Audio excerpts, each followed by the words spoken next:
Temal oli müügil kergelt tunginud ja see oli Siinsberg vanasest viimane koht, kus see model oli vanasest, see oli kuskil 89. Ma mõtlesin, et kõige vanemad 1853. See on niisugune tants. Ja vahepeal see on küljele ääre tuleb. See on jah 1145. See on see, mis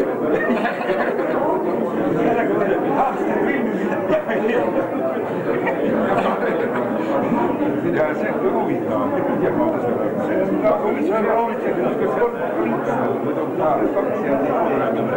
kas see on Austria? Austria ja Saksa tegi ka. Ja Austria tegi ka ja ma olen näinud, ütleme, et seal Soome kollektsioonis meil on veel pikem raud. Jah, aga minu mõttes ei, võib-olla küll, jah, 700 niisugused väiksed seeriad.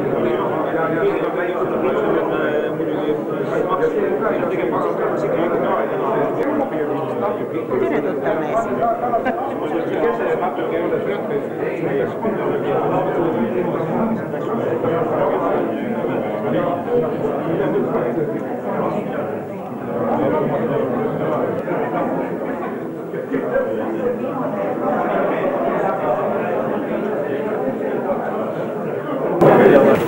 Te olete vahepeal saanud põhjalikult näitusega tutvuda. Näitus on koostatud Mahtu Talurahva muuseumi kogudest, erakogudest. Näituse kõige tugevam osa on relvad, erinevate meeste relvad. Omanikud on seal viitamata, need on põhiliselt erakogude baasil relva kogu. Ja vaheaeg on nüüd läbi. Sõna on ettekandjal Hannes Valteril, sõja ajaloolasel. Tema teema Tartu rahu tähtsus Läänemere regioonis.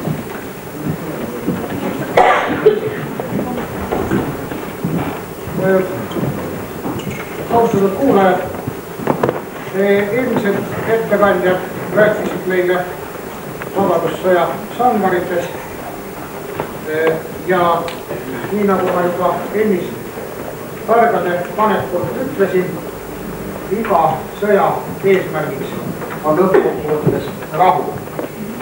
Ja minu ettekanne ongi otseselt seotud tänase päevaga, nimetatud Tartu rahulepinguga. Aga see rahu, mis tänasel päeval 45 minutit peale südaööd alla kirjutati, on mitmedimensiooniline ajalooline sünd. Meie Eesti rahva jaoks on loomulikult kõige ühemõttelisem ja selgem see Tartu rahu tähendus, mille kohta Jaan Koska, Eesti rahudelegatsiooni juht, vahetult pärast allkirja andmist rahulepingule ütles. Tänane päev on kõige tähtsam Eestile oma ajaloos viimase 7 aastasaja kestel, sest täna esimest korda Eesti määrab ise oma rahva tuleviku saatuse lõppu. Ja lugupeetud härra maavanem juba tsiteeris rahulepingu artikkel 2, mis seda väljendab, nimelt, et Venemaa loobub kõikidest oma õigustest Eestile. Kuna Tartu rahulepingu tekst on tänapäeval juba üldiselt kättesaadav, kuna viimase 10 aasta kestel on Tartu rahust õige palju räägitud ja Tartu rahu on ka meie kooliõpikutes juba õppeprogrammis ja nagu eile tabavalt mainis meie peaminister, juba 5. klassi õpetajad teavad seda, mida Vene suursaadik ei tea, siis ma ei hakkaks siin ümber jutustama neid konkreetselt Tartu rahu ja Eesti kitsamas mõttes puudutavaid küsimusi, vaid räägiksin teile niisugusel teemal, mis puudutab siis Tartu rahu tähtsust Läänemere regioonis, Tartu rahu kohta nende rahulepingute hulgas, mis siin mail selles piirkonnas on sõlmitud. Aga kõigepealt sissejuhatuseks ma tahaksin rääkida üldse sellisest mõistest nagu sõja ja rahu vahekord. Meil on tänapäeval selline arusaam, et sõda on üks kõrvalekalle normaalsest elukorraldusest ja rahuleping lõpetab selle ebanormaalsuse, pöördutakse tagasi siis inimesele loomuliku oleku juurde. See on ajalooliselt kujunenud arusaam, mis kaugeltki ei ole alati nii olnud. Kui vaatame nüüd möödunud aastatuhandet, siis selle esimestel sajanditel tegelikult mitte ainult viikingi ajal, vaid ka veel keskajal oli inimeste arusaam veidi teistsugune või mõtteliselt teistsugune. Siis oli normaalseks olekuks sõda. Ja kui näiteks 1030. aastal Kiievi suurvürst Jaroslav, slaavlaste arvates tark, põletas maha Tartu või Eesti viikingid 1187. aastal röövisid paljaks rootslaste pealinna Sigtuna, siis see ei vajanud mingisugust spetsiaalset sõjakuulutust. See oli nendel sajanditel lihtsalt igapäevane rahvastevahelise suhtlemise viis. Tol ajal sõlmiti rahu erinevate riikide või ütleme siis riigieelsete ühenduste vahel teatud tähtajaks ja rahu sõlmimine oli tingitud peamiselt kahest põhjusest. Kas olid siis mõlemad sõdivad pooled ennast nii hingetuks sõdinud, et nad vajasid toimumiseks aega või vajas siis üks või teine või mõlemad pooled tagala kindlustamist, et kellelegi kolmandale kallale minna. Pärast Antiik-Rooma langemist tekkinud kaoses Euroopas valitses riigi õiguslikult seisund, rahvusvahelise õiguse seisukohalt seisund, mida ladina keeles väljendatakse verbum omnium contra omnes ehk kõigi sõda kõikide vastu. Alles siis, kui paavsti võim Euroopas hakkas tugevnema 11.–13. sajandi vahemikus, hakkas tasapisi uuesti taastuma rahvusvaheline õigus ja seda eeskätt tänu paavsti ja tema aparaadi, kiriku, kloostrite mõjuvõimu kasvule. Paavst hakkas välja kuulutama sellist juriidilist mõistet nagu Jumala rahu, see tähendab teatud nädalapäevadel sõdimine keelati ära ja kuulutati sõdimisvabaks või rahutsooniks kloostri maal. Ja need vürstid, kes sellest kinni ei tahtnud pidada, pandi kiriku vande alla, mis tookord oli väga tähtis ja mõjuv karistuse viis.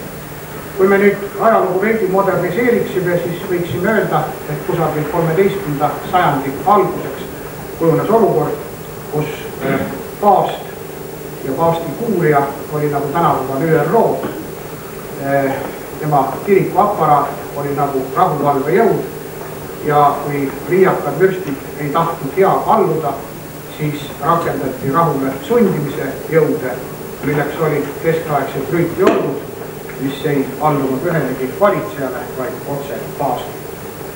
Nüüd selleks ajaks, kui ristiusk jõudis Läänemere kallastele, ka meie esivanemate asualale, oli siis esialgselt mõistes rahvusvaheline õigus taastatud. Ja 12.–13. sajandi vahetusel kujunesid siis Läänemere regioonis sellised kristlikud riigid nagu Saksa rahvuse Püha Rooma riik, lühidalt Saksa-Rooma keisririik, Taani kuningriik, Rootsi kuningriik, mille koosseisu kuulus ka rootslaste poolt ristiusustatud Soome ja Poola kuningriik, mis siis 14. sajandil liitis endaga Leedu fürstiriigi ja ühtlasi ristiusustas selle. Tänapäeva mõistes Venemaad esindas siis Novgorodi vabariik ja kui püüda aru saada nii-öelda jõudude vahekorrast, siis võiks öelda, et ajaloolaste arvestuste alusel elas Muinas-Eestis siis 12. sajandil kusagil 100–150 000 inimest ja Novgorodi linnas 400 000. Nii et see oli oma ajastu hiidlinn ja sisuliselt võrdne siis nende nimetatud riikidega. Keskaja eripäraks oli siis see, et lisaks territooriumiga riikidele meie tänapäevases mõistes omandasid riigi õiguslikud tunnused ka sellised organisatsioonid nagu Hansa linnade liit ja Saksa ordu oma sõsarorganisatsioonidega siin maal, alguses siis Põlvavendade ordu, pärast Liidu ordu. Ja need olid siis need rahvusvahelise õiguse subjektid, mis nendel sajanditel selles regioonis tegutsesid.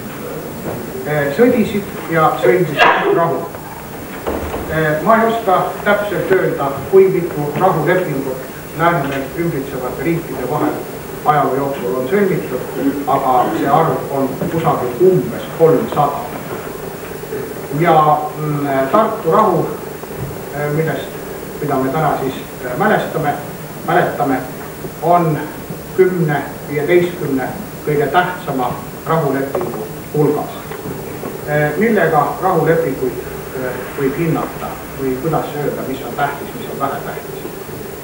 Eeskätt selle läbi, kui põhjalikult see rahuleping muudab jõudude tasakaalu, mis oli ennem sõda, ja teiseks, kui kaua selle rahulepingu poolt loodud tingimused ajaproovile vastu peavad.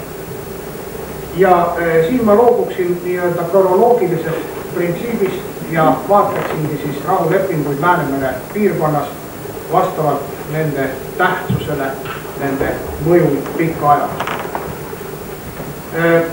Kõigepealt, milles on olnud sõdade läbi kogu möödunud aastatuhande sõdade põhiküsimus Läänemerel. Tuntud inglise maadeavastaja ja filosoof Sir Walter Raleigh kirjutas, et see, kes valitseb meresid, valitseb maailma kaubandust ja see, kes valitseb kaubandust, valitseb maailma kui niisugust. Ka Läänemerel on olnud põhiküsimus kogu aeg selles, kes kontrollib ühte Euroopa kõige tähtsamat kaubateed Kesk- ja Lääne-Euroopast Venemaale ritta. Läänemeri on sisuliselt järg. Läänemerest sisse ja väljapääs toimub läbi väga kitsaste Taani väinade ja teiseks põhiküsimuseks Läänemerel on olnud alati see, nagu väga tabavalt ütles meie kunagine merejuhtuse juhataja Attila Saltsa, kas Läänemeri on mare Tiberum või mare Clausum. See tähendab, kas on avatud meri või suletud meri. Ehk lihtsamalt öeldes, kas Taani väinad on kellegi kontrolli all, kes otsustab, kas lasta sisse välja laevu või on läbikäinud vaba. Ja kui Läänemere kaldaliin on üksteise järel tõusnud suurriikideks ja langenud tagasi keskmise suurusega riigi tasemele, siis alati on iseloomulikuks olnud see, et Läänemere valitsev riik püüab selle muuta oma sisemereks, oma järgedeks. Teiselt poolt maailmameresid, pangakaubandust valitsev riik on alati püüdnud Taani väinasid lahti hoida, on alati püüdnud tagada vaba pääsu Läänemerele. Läänemere kallaste esimeseks suurriigiks oli Taani ja sellel kaardil siin me näeme siis Taani suurriiki, tema kõige niisugused ideaalsemad ette. Taani, nagu me teda praegu tunneme, kontrollis siis kogu Rootsi lõunarannikut, Taani oma oli ka Norra, mis praegu jääb täielt teemast kõrvale. Taani haaras Gotlandi saare ja hiljem ka Saaremaa ja 1219 Põhja-Eesti. Ja kui me nüüd vaatame seda kaubateed, mis läheb Euroopast siis Venemaale, siis me näeme, et Taani kontrollis täielikult Taani välju ja kontrollis ühtlasi ka vahe tugipunkte itta. See oli vastuvõtmatu tolleaegsele kõige tähtsamale maailma merevõimule, nimelt Hansale, ja see vastuolu põhjustas siis esimese pika sõdade perioodi Läänemerel, Taani ja Hansa vahelised sõjad, mis lõppesid aastal 1345, mis lõppesid aastal 1370 Stralsundi rahuga. Nii et esimene selline epohhi loov rahuleping oli 1370 Stralsundi rahu ja selle rahuga fikseeriti Taani lüüasaamine ja Hansa võit. Nimelt Taani ei kaotanud küll mingisuguseid valduseid, kuid rahuleping sätestas, et Hansa liidu linnadel, Hansa kaupmeestel on monopoolne õigus kaubelda Taani valduses. Teise sõnadega, Taani riigi valdused võeti merenduslikus mõttes Hansa poolt üle. Ja järgnes rohkem kui sajandi pikkune periood, kus Läänemerel valitses jagamatult Hansa. Kuid mitmesugustel põhjustel, eeskätt rahvusriikide tugevnemise tõttu, hakkas Hansa tähtsus tasapisi langema. Hansa linnad jäid küll edasi kaubalinnadeks, kui nende laevastikud ei suutnud enam võistelda riikide siis ressursse nagu metsa näiteks, mis oli kõige tähtsam laevaehituslik ressurss omavate riikidega. Ja Läänemerel hakkas esile kerkima teine vastuolu, nimelt vastuolu Taani ja Rootsi vahel. Omal ajal 1397 olid Taani, Norra ja Rootsi sõlminud omavahel Kalmari uniooni. See oli siis selline föderatsioon, kus riikidel oli sisemine omavalitsus, aga ühine laevastik, sõjavägi ja välispoliitika. Ja seda Kalmari uniooni domineeris Taani, kuna uniooni riigipeaks oli Taani monarh, kuningas või kuninganna. Kuid tõusev Rootsi ei leppinud sellega ja 1521. aastal algas siis tänapäevase Rootsi rajaja Gustav Vasa juhatusel Taani vastane ülestõus. 2 aastat hiljem krooniti Gustav Vasa Rootsi kuningaks, Kalmari union lagunes ja algas pikk sõdade periood Taani ja Rootsi vahel ülemvõimu pärast Läänemerel. See periood lõppes, paneme siia Rootsi suurriigi maksimaalsetest piiridest. See periood lõppes aastal 1645 Brömsebro rahuga. Brömsebro rahu 1645 fikseeris siis Taani merevõimu loojangu ja Rootsi ülemvõimu Läänemerel. Rootsi ülemvõim oli veel absoluutsem kui Taani. Taani kaotas siis Lõuna-Rootsi valdused, sellega Rootsi muutus kaaskontrollijaks Taani väinades ja Rootsi kätte läksid siis kõik Läänemere saared, järk-järgult 1561 siis Põhja-Eesti ehk Eestimaa hertsogiriik ja 1629 Liivimaa ja hilisemate rahulepingutega ka Ingeri ja Karjala alad, nii et me näeme, et Läänemeri muutus sisuliselt Rootsi sisemereks. Niisiis teine väga tähtis rahuleping, Brömsebro rahu 1645. Siin teeksime siis väikese katkestuse selle merevõimu arengus ja nende rahulepingute käsitlemisel, mis puudutavad ülepeal Läänemerel. Ja läheme teise olulise küsimuse juurde, milleks on riikide piir. Juba mainitud Brömsebro rahu fikseeris Taani ja Rootsi vahel selle piiri, mis püsib tänapäevani. See on üks vanemaid piire Euroopas. Teised riigid, mis Läänemerel ümbritsevad ja millel on nendel sajanditel oluline koht, on siis Poola, Leedu eeskätt. Poola Leedu ühisriik ehk Pospolita Polska, võiks öelda Suur-Poola, kujunes välja 2 rahulepinguga. Need mõlemad sõlmiti samas linnas, mille nimi saksapäraselt on Tarn ja poolapäraselt Torun, ja need järglesid Poola, Leedu ja Saksa ordu vahelistele sõdadele.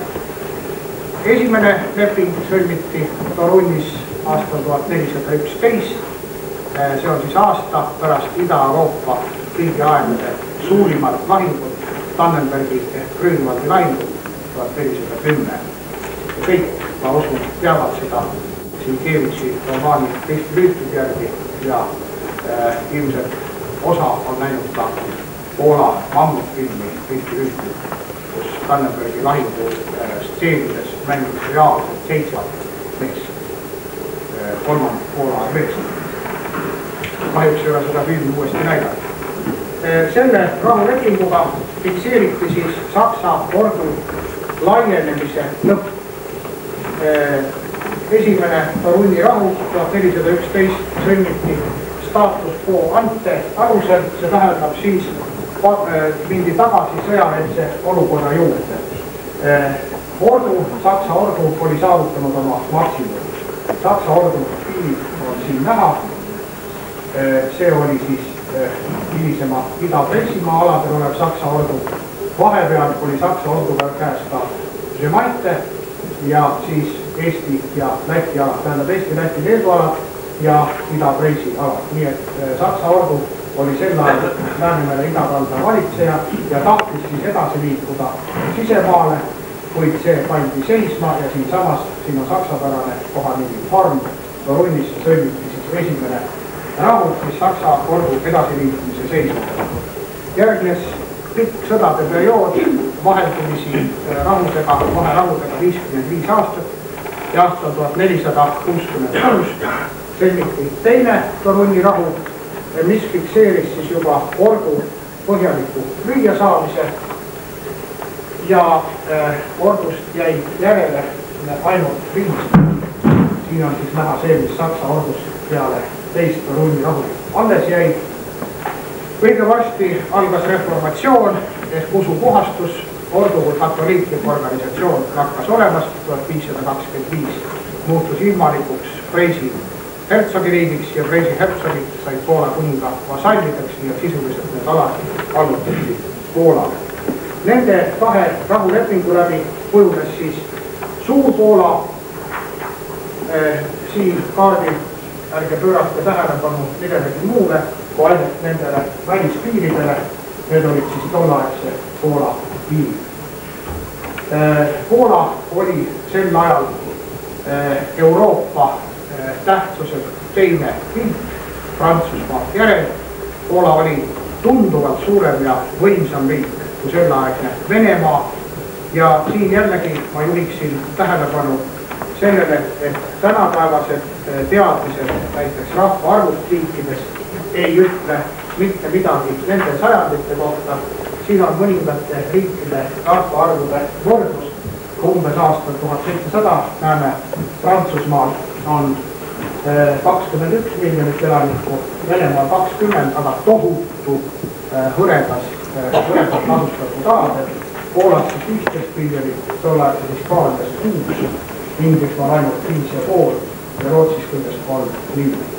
Nii et tollaegne niisugune Euroopa rahvastiku pilt oli hoopis teine kui tänapäeval ja Poolas oli siis saanud 15. sajandi lõpuks suuri. Teiselt poolt hakkas siis kujunema Rootsi suurriik ja seda eeskätt seoses Rootsi edasiliikumisega, Rootsi asustuse või siis Rootsi riigi poolt kontrollitud asustuse edasiliikumisega Soomes. See Soome kaart ei ole sellest ajast, see Soome kaart on Soome-Tartu rahu piirides Soome kaart. No, me kõik teame siis põhimõtteliselt kooliõpikust, et Eestis olid niisugused riigikesed nagu Saare-Lääne piiskopiriik, Tartu piiskopiriik ja lisaks teine siis ordu. Kuni 1346. aastani kuulus Põhja-Eesti Taani kuningatele, nimelt mitte Taani riigile, vaid oli Taani kuningate erahaldus ja 1346 Valdemar IV müüs tema isikliku valduse Eestimaa hertsogiriigi ordule, sai sellest 6000 hõbedaadrit ja võttis seda isiklikult ette. Kroonikate andmetel siis 3 varjaagi vürsti Venemaale, legendi järgi või Vene letopisi järgi siis läksid Vene esindajad varjaagide ehk siis vikingite juurde Skandinaaviasse, ütlesid, et meie maa on suur ja rikas, aga me ei saa enda valitsemisega hakkama, tulge ja valitsege meid. Ja siis tulid 3 varjaagi vürsti ja nendest üks, kelle nimi oli Thorvardr ja keda vene kroonikad nimetavad siis Truuvoriks, asus Irboskasse aastal 862, nii et igal juhul ei olnud see enam muinaseesti osa. Ja kui nüüd ordu oli Eesti ala vallutatud, siis täis optimismi püüti kohe levitada Rooma kiriku mõju ka ida poole, kasutati ära Pihtvas tekkinud kodusõda ja rünnati Novgorodi, kuid jäälaingus, nagu me teame, sai ordu lüüa ja samal aastal 1242 sõlmiti see ordu ja Novgorodi vahel rahuleping, millel ei ole sellist erilist nimetust koha või linna järgi. 1242 määritleti siis esimest korda Eesti siis idapiir, umbes selles kohas, nagu ta on ka praegu reaalselt, mitte Tartu vahel. Tähendab, Petseri maakond ei kuulunud, Petseri kindlusklooster ehitati just nimelt Vene poole piiri kaitseks. Ja see piir tegelikult pidas vastu 316 aastat. Vaatamata sellele, et vahepeal oli palju sõdu Pihkva ja ordu, Novgorodi ja Pihkva, hiljem siis juba Vene riigi ja ordu vahel, sellele vaatamata üle 3 sajandi pidas see piir vastu. Alles siis, kui 1558. aastal tsaar Ivan Julma väed ületasid jaanuarikuus Narva jõe ja algas viivisõda, alles siis see piir varises. Tolleks ajaks, kui puhkes viivisõda, oli Eesti või tähendab ordu tervikuna nii Eesti kui Liivi aladel väga nõrgaks jäänud sisemiselt. Üks peamisi põhjuseid oli see, et oli toimunud talupoegade pärisorjastumine, mis ahendas katastroofiliselt siis relvajõudude mobilisatsioonibaasi. Veel aastatel 1501-1502 Walter von Plettenbergi juhitud ordu sõjakäik Venemaale hõlmas ka Eesti talupoegi või jalaväge, maakaitseväge. Pärast seda eestlastel enam relva kanda ei lubatud. See tähendab seda, et põhielanikkond ei olnud enam kaasatud maakaitsesse. Ja kui siis ordu pidi astuma vastu Vene vägedele, siis varises ta üpris armetult kokku. Algas aastakümnete pikkune sõdade periood, kus oli palju rahusid ja vaherahusid, mida meelde jätta ei ole ka mingit mõtet. Tähtis on, et selle sõdade ahela tulemusena läks siis Eesti ala Rootsi valdusesse.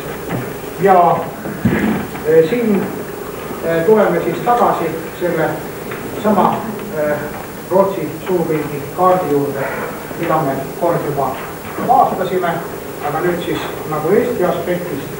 Ja siin on tähtis siis meelde jätta 2 rahulepingut. 1617 Stolbova külas sõlmitud Vene-Rootsi rahu 1617, millega siis Venemaa kaotas mitte ainult pretensioonidest Eestile pidanud loobuma, vaid kaotas ka Ingerimaa ja tähendab kaotas üldse väljapääsu Soome lahti ja seeläbi Läänemerele. Ja võib öelda, et 1000 aasta jooksul mitte kunagi varem ega mitte kunagi hiljem ei ole olnud ei Eesti ega Läti julgestatus ida suunas nii kindel, kui selle napi sajandi jooksul, siis 1617. ja 1710. aasta vahel. See on ainus periood, kus meie poliitiline idapiir ei ole olnud meie etniliseks piiriks. See tähendab, oli olemas teatud puhver meie piiride ees. Ja teiseks vaenlaseks Rootsile oli siis Poola-Leedu. Poola-Leedu piir on siin sinisega märgitud, kellega käis siis väga pikka aega võitlus Liivimaa pärast, see on siis Lõuna-Eesti ja Põhja-Läti pärast, kuni 1629. aastal Altmarki vaherahuga fikseeriti siis see Poola ja Rootsi piir, nagu ta siia joonistatud on. Vaherahuga sellepärast, et Poola valitsejaks oli sel ajal fanaatiline katoliiklane Sigismund III, kes püüdis meeleheitlikult ka vastureformatsiooni Rootsis läbi viia ja sellega seoses lõplik rahu sünniti 1660 oliva rahulepingut, see ainult fikseeris selle olukorra, mis juba Altmarki vaherahuga oli tekkinud. Kuna Rootsi oli kõigi naabrite arvates muutunud liiga võimsaks ja tugevaks, siis muidu omavahel vaenujalal olevad Venemaa, siis Poola, Leedu ja Taani ühinesid kõik 1699. aastal omavaheliseks sõjaliseks liiduks ja ründasid 1700. aastal kolmest küljest korraga siis Rootsi valdusi. Poola, Leedu armee Riiat, Vene armee Narvat ja Taani siis üritas teha dessanti üle Taani väina. Kuigi Rootsi noor kuningas Karl XII, kes Narva lahingu ajal oli 17 aastane kuningas, kes võitis Narva lahingu, oli suur väejuht, jäi lõpuks ta alla alatimatule ülekaalule. Me vaatasime siin näiteks elanike arvu näitajaid ja juba inimressurss Rootsi ei piisanud selleks, et kolme vastasega toime tulla. Ja selle Põhjasõja lõpetas siis Soome linnas Uusikaupungis 1721 Uusikaupungi rahu, millega Rootsi kaotas siis oma Liivimaa, Eestimaa valdused, kaotas Indiaid, pidi tegema järeleandmisi Soomest, kaotas oma valduseid ka Pommeris, tähendab Saksa rannikul, ja sisuliselt algas siis Rootsi allakäik, Rootsi lakkas olemast suuri. Tõusvaks jõuks Läänemere ruumis muutus Venemaa. Venemaa järgult väga osavat poliitikat kasutades neelas alla Poola. Siin on näha siis 18. sajandi jooksul toimunud Poola jagamised.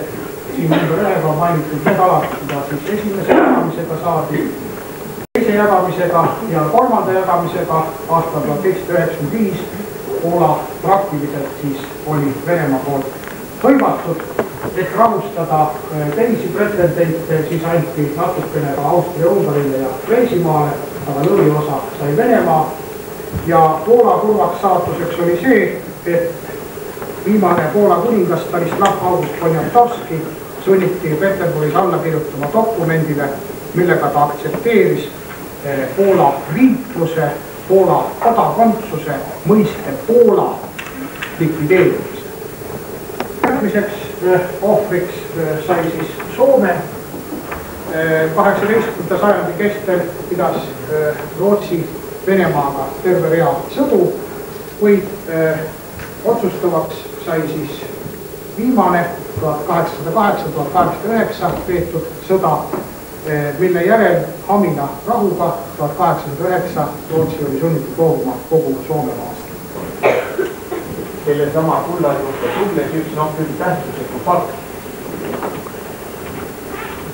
Tartuselt siit Rapla külje all elanud talumees Johannes Mikk, kes suri 1982, temaga kunagi tekkis selline juhuslik vestlus ja tema ütles, et tema oli kulla toomise saate meeskonna.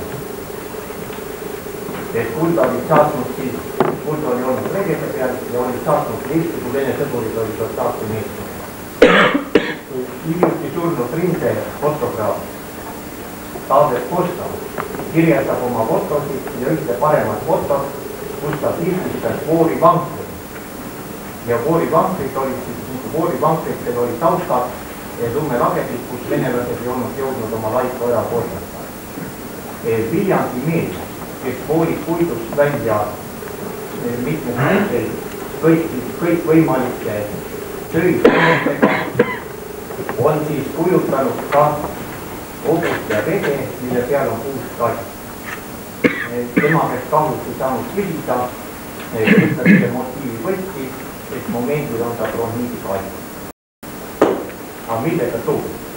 Kas vankriga, kuidas see laulu saime ütled, et kas vankriga või saanud keeda või mõlemda? Mina pärast ka, võib olla tulema, ei tea. Ja veel on üks küsimus toimub. Aga see on mitte lõpus, vaid alguse. Oli juttu 22. novembri kallaletungist või Narva õilvamist kasvust. Ja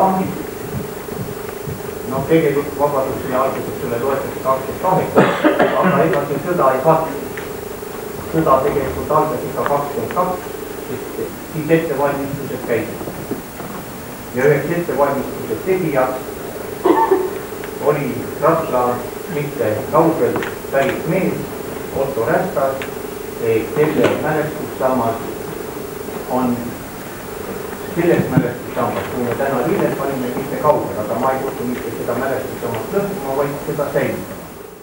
Palun mõelgem järele, missugune suur õnnistus oleks peaasjalikult kodutütarde peastaabile, aga ka kõikidesse koolidesse omades üks selline ettekande. Üks vatter igasse kooli. Ja tõesti, video näol, see on väga oluline. Sest igal isiksusel on ju oma lähenemine, aga sellise toreda tagasivaatega meie oleksime küll väga õnnelikud, kui me saaksime sellise materjali ja kohtudes noortega ka oma saatade tegevuses ja edasi. See ei unune mitte kunagi. Tässä on tore mõte.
Sammas on Rapla-Piasana sammas. Nagu te nägite lõigust 1923. aastal 30. septembril avati Raplas ilmasõjas ja vabadussõjas langenute mälestussammas. Kohal olid väga kõrged külalised, olid Riigikogu esimees Jaak Tõnisson, oli siseminister Karl Einbund, oli sõjaminister. Kuid sellele eelnes natuke peale aasta peale vabadussõja lõppu, kui Raplas kokku 19. oktoobril, 21. aastal tuli Samba loomise komitee 20 liikmega. Ta juhtis kollane Kirikärva ja Sofiia.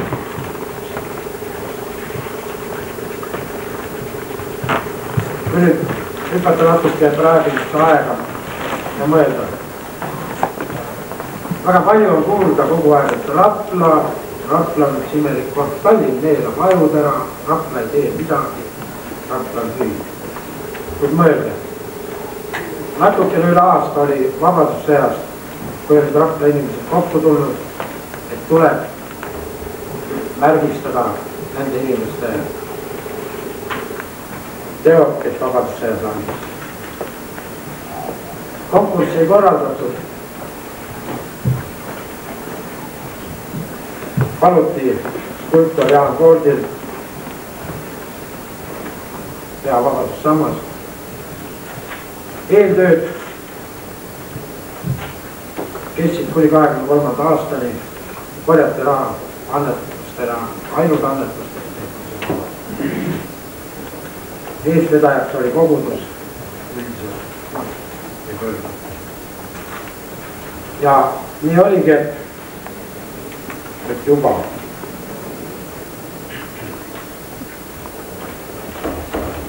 kohe teile täpse kuupäeva, et ma ei eksiks. 19. augustil 23. aastal 5 Saaremaa meest tulid Raplasse, et teha valmis samma. Sel ajal ta oli, ma rõhutan veel seda ametlikku nimet, ta oli Rapla kihelkonna ilmasõjas ja vabadussõjas langenute mälestussamma. Jaan Koord isiklikult raius 4 maski.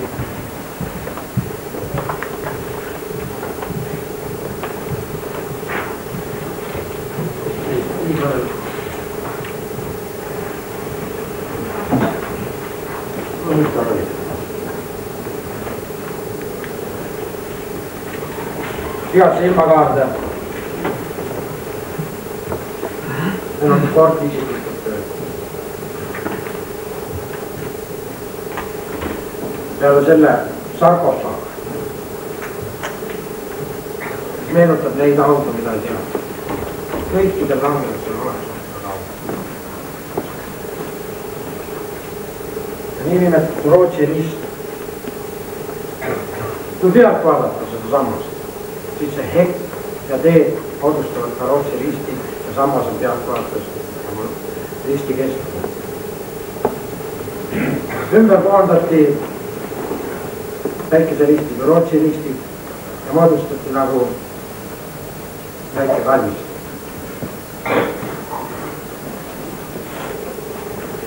Raiuti samas üles Saaremaa Dolomiidist ja 29. septembril oli see sammas valmis. Kokku läks ta maksma 300 000 marka. Võib-olla sellest ajast nii palju. Nüüd üks ruttu teeks väikese hüppe lähiminevik.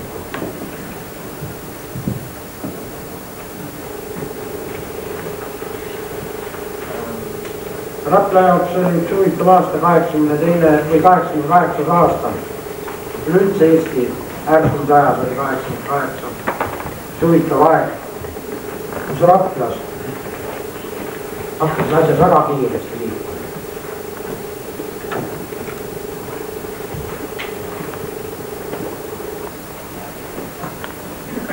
10. märtsil loodi Raplas muinsuskaitseselts. 30. aprillil rahvarind. Rahvarinne oli televisioonis 30. anti märku, et võiks luua Rahvarinne ja 4. mail oli see, kui Raplas moodus. Siit vaadake, ega see Rapla ei ole nii tuim koht, inimeste aegud ei ole ära läinud. Näete, kuidas tegutsetakse uuenduste peale. Ja loomulikult muinsuskaitse üks paljudest juttudest, mida tehti ja mõtetest oli see, et sammast aastat. Huvitav oli see, kui muinsuskaitse selts loodi või klubi Raplasse, ei olnud ühtegi Rapla kohalikku elanikku, kes oleks. Oli Rapla keelpannast, Rapla Alevi elanikku, tähendab, kes oleks Põlvnud Rapla elanikku, kes ei olnud, oli ümberpannast.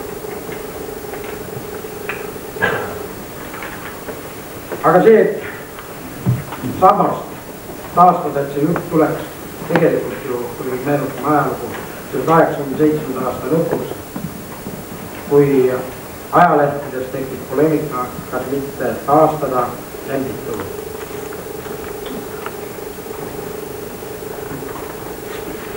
Suure jaht.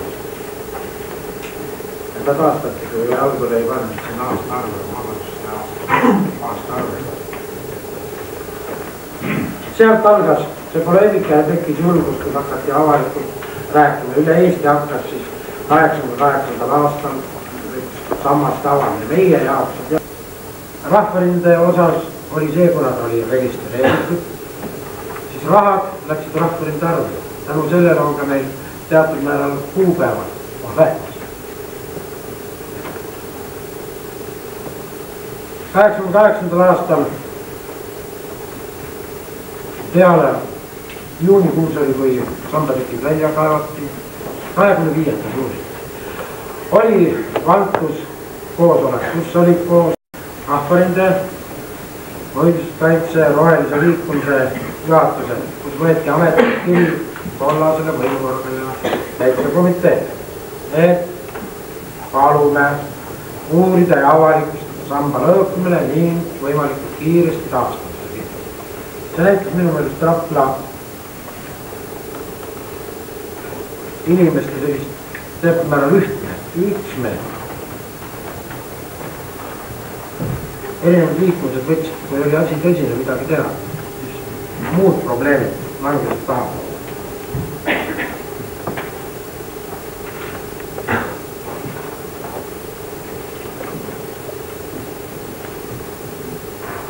Juuli lõpus toodi Raplast või alust, toodi need sambatükid siia kiriku juurde, näitusele, andi olemasolevatest sammastest kokku või tükkidest sambad maha nagu ja hakati raha korjama. Tänane otsus oli, et elamusraha tuleb saada annetada. Kahjuks puuduvad mul andmed täpselt raha summades. Kuid teada on, et 2/3 tuli rahva annetus, otseselt annetus. Peale selle siis olid majad. Sambraastada. Valtu, Raikküla, Kaiu.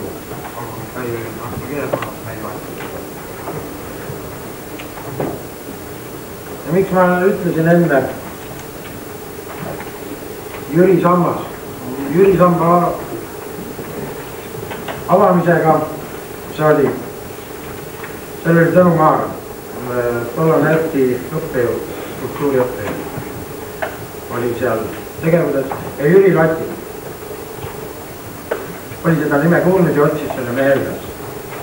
Ja nii tuligi, et 1. detsembril 88. aastal võeti otsus vastu, et Tõnu Maarand valmistab Rapla vabadussammu. Ja sealt hakkab huvitav asi, sealt hakkab juba dokumentides käima Rapla vabadussammu. Tolle aja inimestega tundus see samba ehitus nagu Eesti riigi vabaduse ehitus. Ta ei olnud enam vabadussõjas langenute sammu, vaid igalt paberitest hakkab ta läbi käima kui Rapla vabadussammu. See on ka siiamaani tegelikult inimeste suhu jäänud.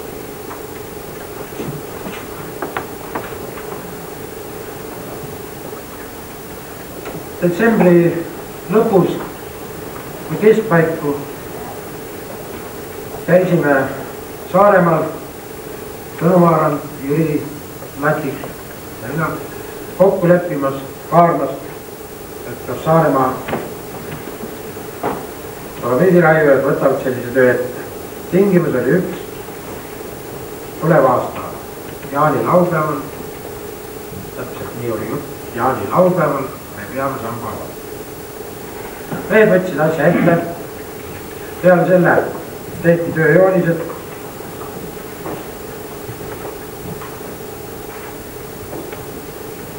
ja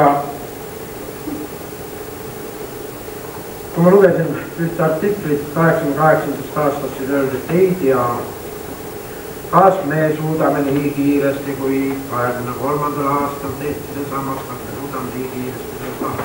Kui te nüüd vaatate seda aega, 88 kaevati välja, 88 detsember lepiti Saaremaa meestega kokku ja 89 võidu peal oli samba avada.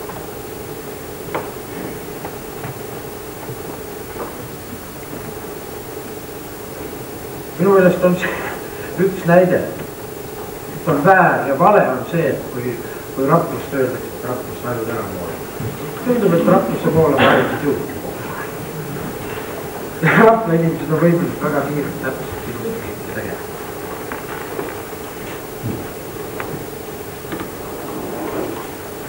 Kui on küsimusi samba kohta, ma praegu lõpetasin.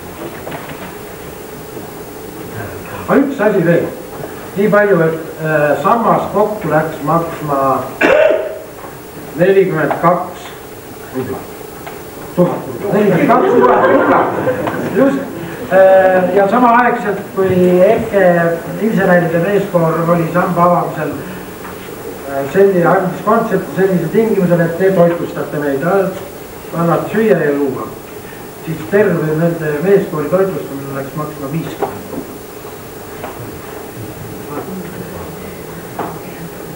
Järgi jäi sambas 10 000 rubla või korjandusega, mis oli olemas, tähendab 52 000 rubla oli ja see 10 000 rubla jäi kokkuvõttes hoiupanka. Kuna ei leitud talle rakendust. Pea küsimus.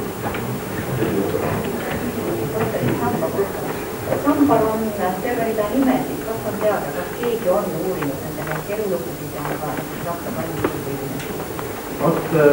Tähendab, kui nüüd kodu-uurijatelt teatud määral ilmselt on, mina ei oska selle kohta öelda. Kuid nüüd nende nimede kohta on niimoodi. Tollastel pressis, kui 23. aastal avati, samas ka ametlikes teadetes on, et Rapla sambal on 142 nime, et tegelikult on 141 nime. Ja kui Peeter Stukis käis Tartus arhiivis nimesid uurimas, mis selle samba peal peab olema, siis tuli välja, et oli selline viga juhtunud, et oli kirjutaja käinud peal. Järjekorra number 127, 129 ja niimoodi edasi. Nii palju oskame nimede kohta. Kas on mingi seletus ka, miks just Koot valiti? Koot on tuntud skulptor, aga kas tal on Raplaga mingi seos või on midagi? Ma ei oska öelda, kas seletus, kuid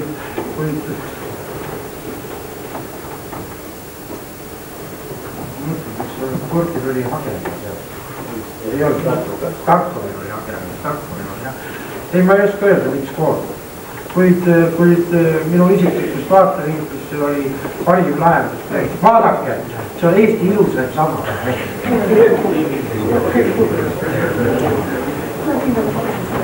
Aga võib-olla ka see, et Koortilt on ka tellitud ju, ta on ka Juuli Perjanovi mälestussamba. Ja nii palju on seal üritustest öeldud, et ei konkurssi ei korraldatud, nii et see mees oli kindel.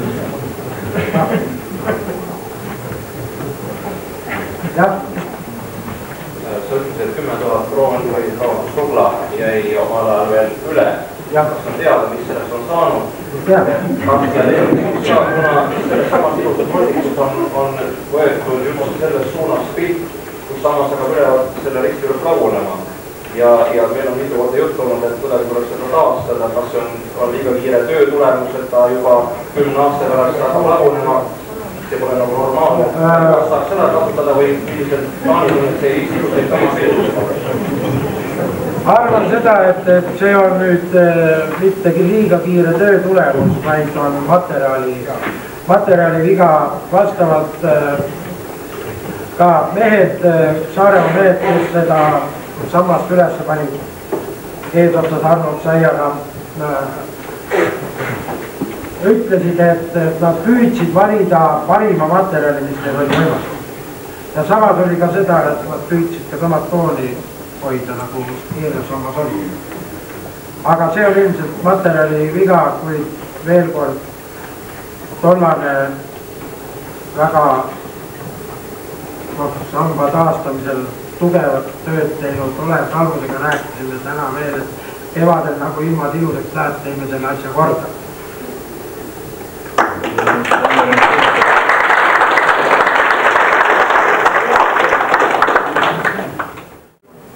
Aga ikkagi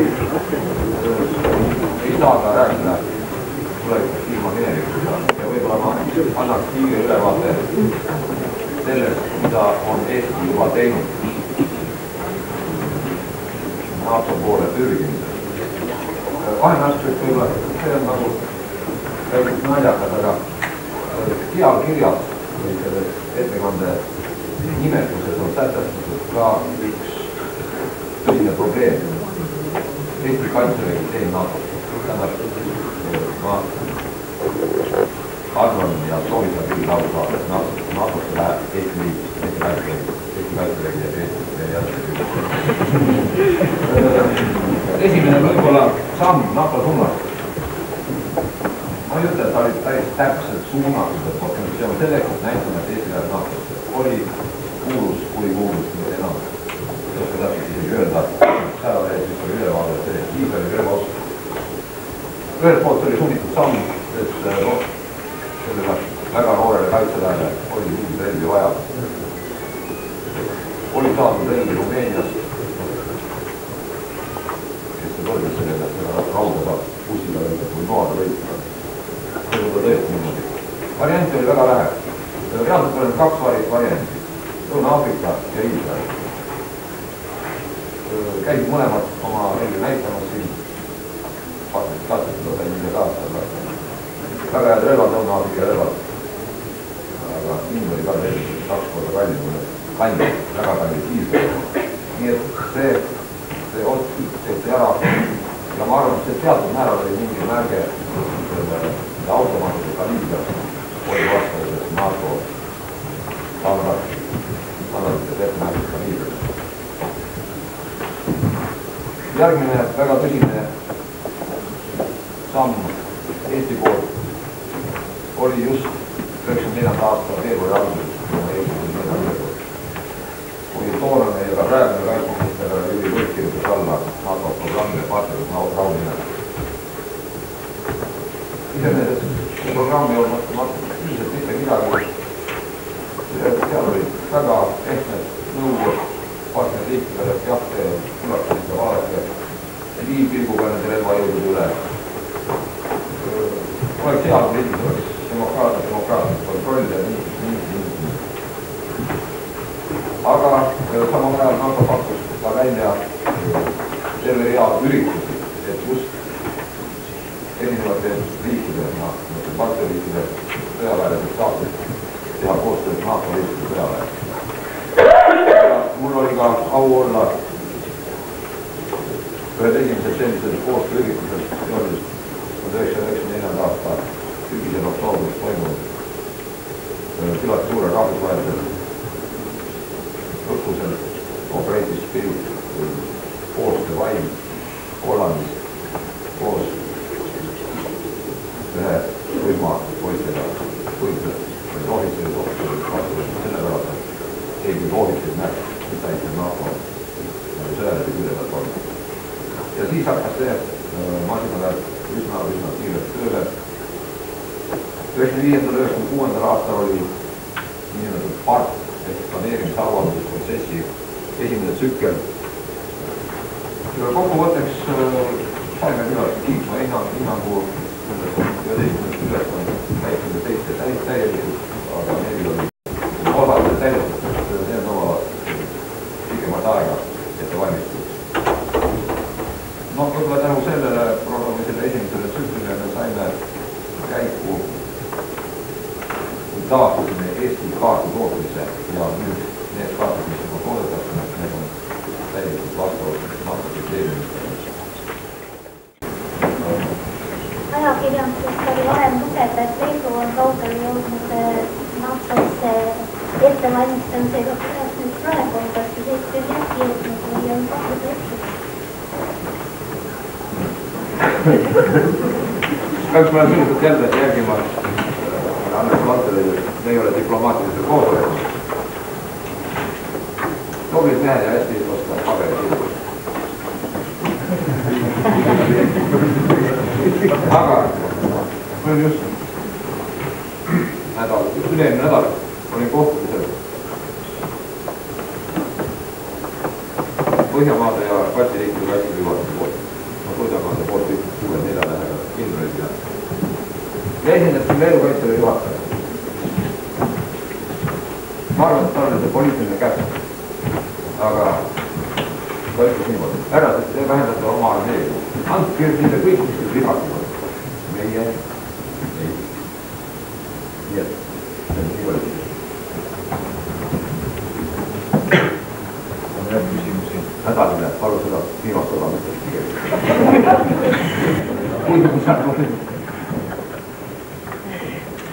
Kui ei ole, siis me ettekannete vooru loeme lõppenuks ja täname esinejaid nüüd siis nimekirja alt ülespoole liikudes. Kõigepealt härra Väärt, sinu.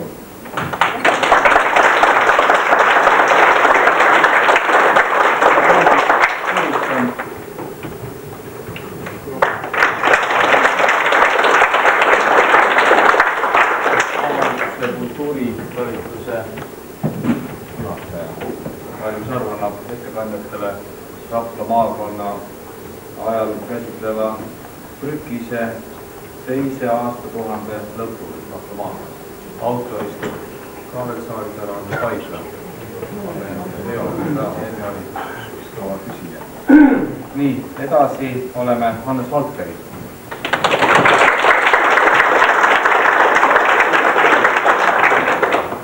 Härra Jaak Kiilak.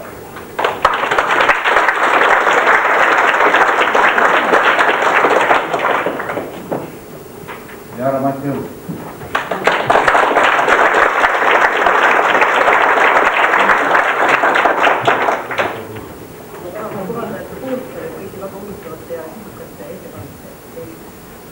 Aga lõppsõna ikkagi on meil, kuidas ma ütlen, vagunitega mehel. Härra Avo Aljas kommenteerib just seda filmi, mida me kõik vaatama hakkame. See on meie programmi viimane osa.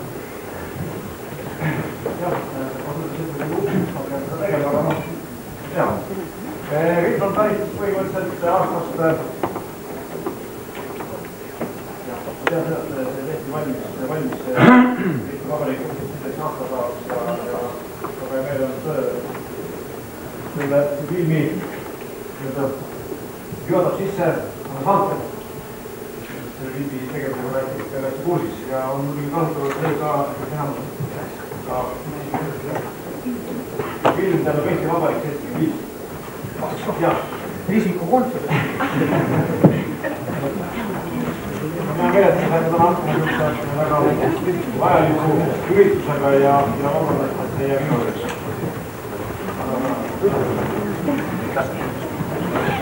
Kõigile head taastust, teeme saali pinna.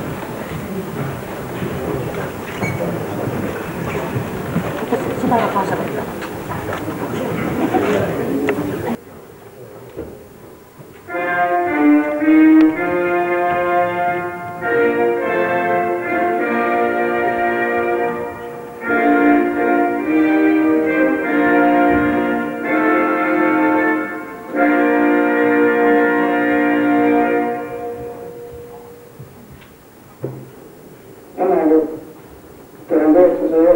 1993. aastal sai Eesti Vabariik 75-aastaseks.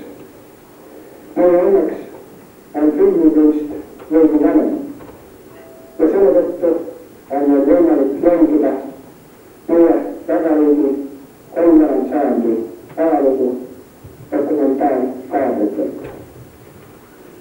Meie õnneks on ka see, et need dokumentaalkaadrid aitavad meil tõestada, et me tõesti oleme 75 aastat vanem, sest tänapäeval veel leidub neid, kes seda uskuda ei taha. Kuid riigid, nagu ka inimesed, sünnivad ainult üks kord ja ükskõik, mis vahepeal ka juhtunud on, meie riigi sünd on fakt. Ja meie riigi sünnist ning ajaloost jutustab järgmine film.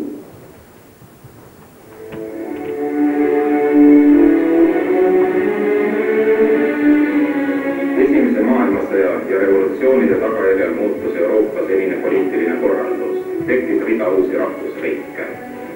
Vene tsaaririigi varemeile sündis ka Eesti Vabariik. 24. veebruaril 1918 kuulutati iseseisvuse manifestiga Eesti iseseisvaks ja sõltumatuks vabariigiks. Järgnes küll esimese maailmasõja sõjasündmuste tõttu Saksa okupatsioon, kuid pärast revolutsiooni Saksamaal novembris 1918 ja okupatsioonivägede lahkumist sai Eesti Vabariik reaalsuseks. Iseseisvust ei tulnud siiski iseenesest. See võideti kätte vabadussõja lahinguväljadel.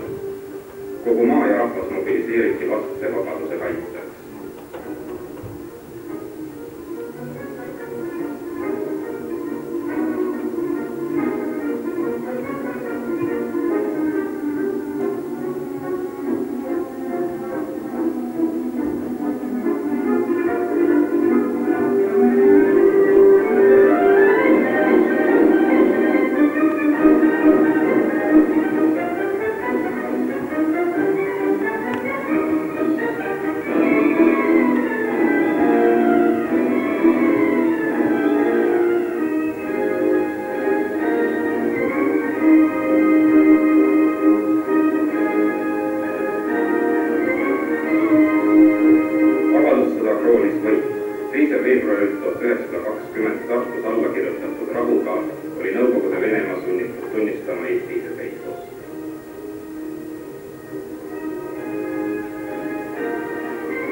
Eeldused iseseisvumiseks olid tekkinud juba Eesti ühiskondliku arengu käigus, kuid oma riik tuli alles üles ehitada. Eilsest Vene provintsist iseseisva ja sõltumatu Eesti Vabariigi rajamine oli suur töö.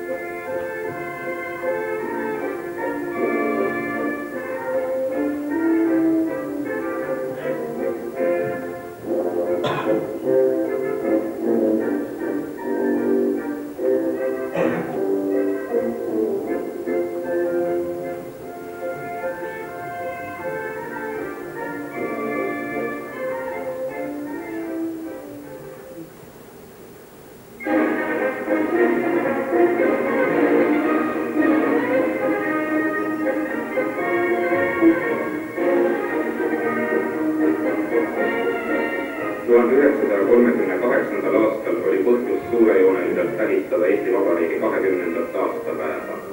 Käidud teele tagasi vaadates võis president Konstantin Päts väita, et 20 iseseisvusaastaga oli Eesti saavutanud rohkem kui paljud teised rahvad aastatasadega. Eesti oli tundmatuseni muutunud. Oli loodud riik, mis tagas oma miljonilisele elanikkonnale nii rahuliku igapäevase elu või hoogsa arengu.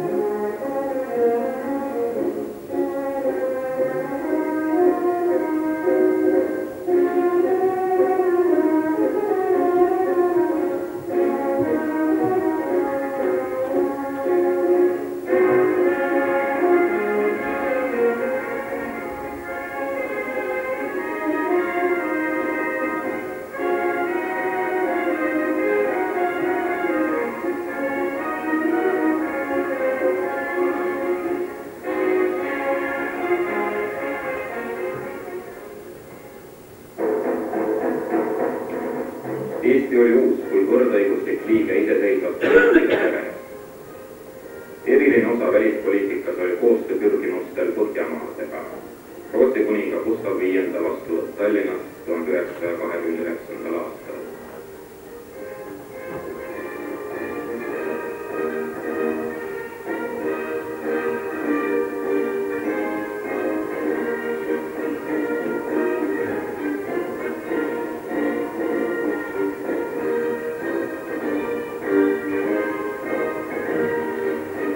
Eesti riigipea Jaan Tõnisson visiiris Rootsis.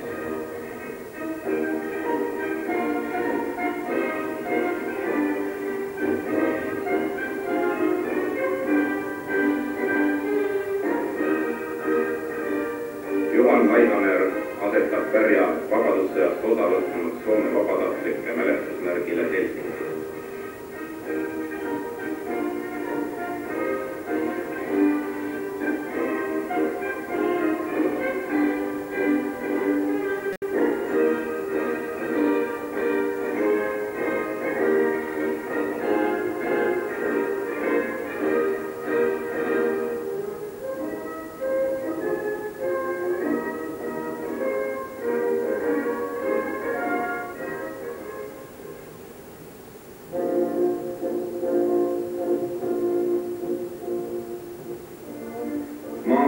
Oli ümber korraldatud vastavalt iseseisva riigi vajadustele. Suureks sotsiaalseks muutuseks oli mõisnike ülemvõimu kaotamine. 1919. aastal vastu võetud radikaalse maaseadusega võõrandati mõisnike suurmaavaldused ja maa jaotati Eesti talupoegade vahel. Eelisjärjekorras said maad vabadussõjas Eesti eest võidelnud. Maareformiga loodi 50 000 uut talu. Maale tekkis uus sotsiaalne hitt, asunikud, kes visatööga lõid juba mõne aastaga elujõulised talud. Eesti Vabariigi kodanikest moodustasid suurema osa talupojad, vabad peremehed oma maal.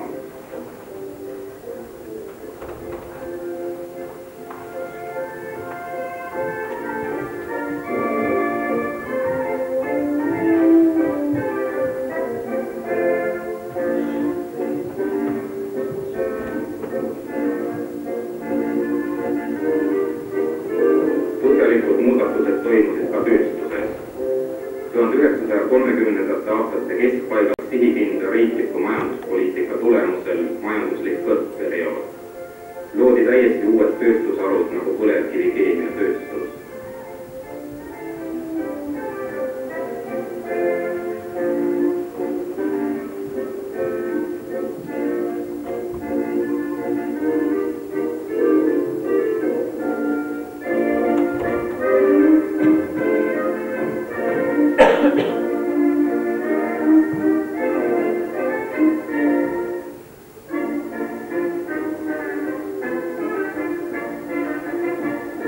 Autot võib tankida Estoniga, Eestis toodetud bensiiniga.